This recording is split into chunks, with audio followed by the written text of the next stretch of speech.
Okay, so you can also use Google Drawings for creating models or diagrams. So I just Google Drawings and then get into it. And this is a great one because we know it's compatible with Schoology because we use Google for a lot of things in Schoology. So you would be able to even share this just directly with my Gmail account, which is great. Um, so let's see, I used water in the Tinkercad one, so I'll use a water molecule again. So here you can do shapes. So we know that, let's see what water looks like.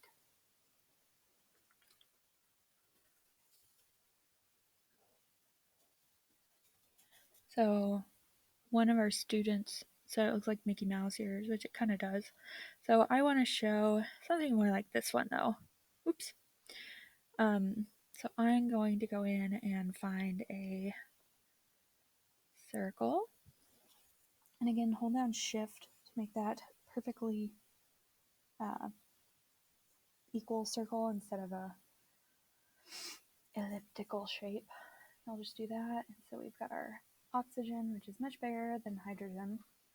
Um, I'll just do two smaller circles.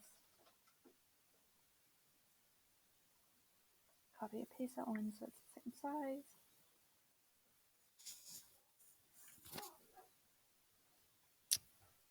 Make these different colors so I hate the outlines. I think they're ugly.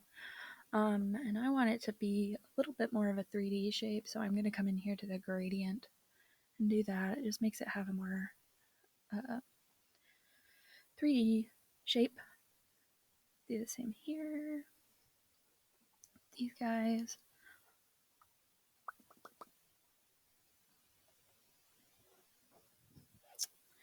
And you can also do lines, but you can do arrows or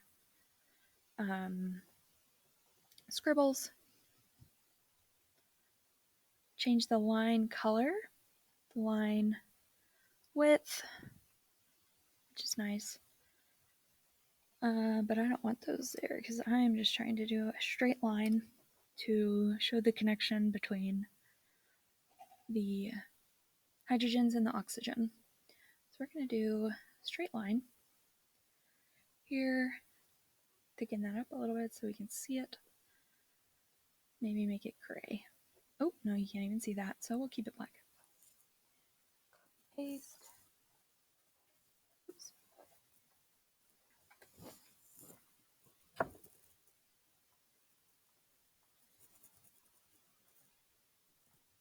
Now, if you notice, these lines are in front, and that's really ugly, so there's a couple different ways you can do this, but you're going to want to arrange your shapes so that you can layer them in a way that looks more presentable. So what I'm going to do is I'm going to take this red shape and I want him in the very front.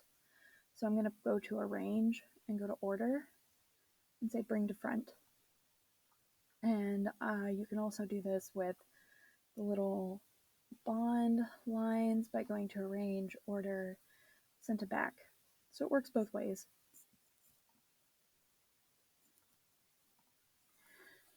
Now that is an easy way to make a drawing.